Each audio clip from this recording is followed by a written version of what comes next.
Okay, we're going to start part 2 of this video with the mixed examples. In this first example, vertex is on the circle, so we know that we are going to relate this arc to our angle by the fact that, and this should be the measure of arc dw, and that 2 times our angle will give us that arc. In the second example, again, we're dealing with on the circle, except this time I give you the arc. So when we go back to the angle, we take 1/2 of the arc, and that gives us the angle. Now there are 2 different ways to do example number 3. We could use the fact that an inscribed quadrilateral, the opposite angles are supplementary, and so that would make this angle 95. 180 minus 85 is 95. And then the arc we're after is right here. And this is the arc formed with that 95-degree angle. So 2 times 95 is 190. The other thing you could have done is you could have looked that the arc here is 2 times 85, which makes it 170, and found this one by taking 3 minus 170, and happily, it ends up the same. Now, in this example, we are supposed to find the measure of arc RW. 54 is wrong and irrelevant. This should be 10 here.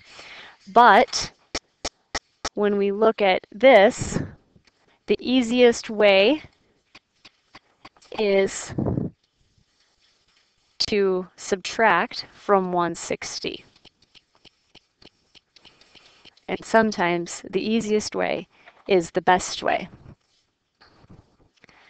To just wrap it all up, let's do a quick summary of the lesson. This is your cheat sheet.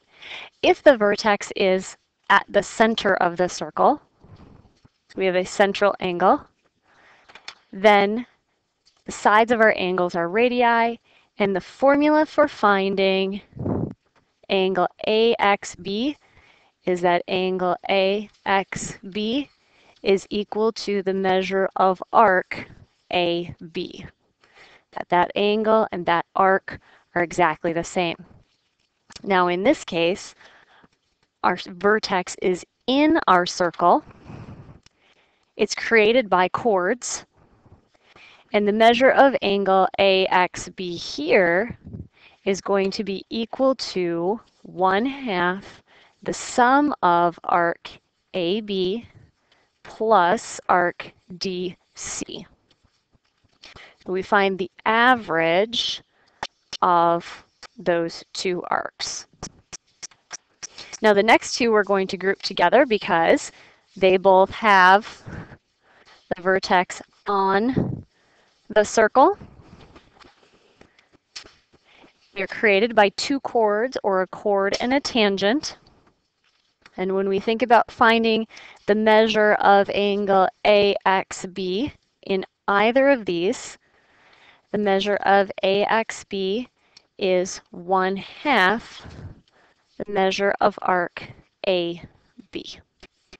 The arc is always bigger than the angle. And our final situation is where our vertex is outside of the circle.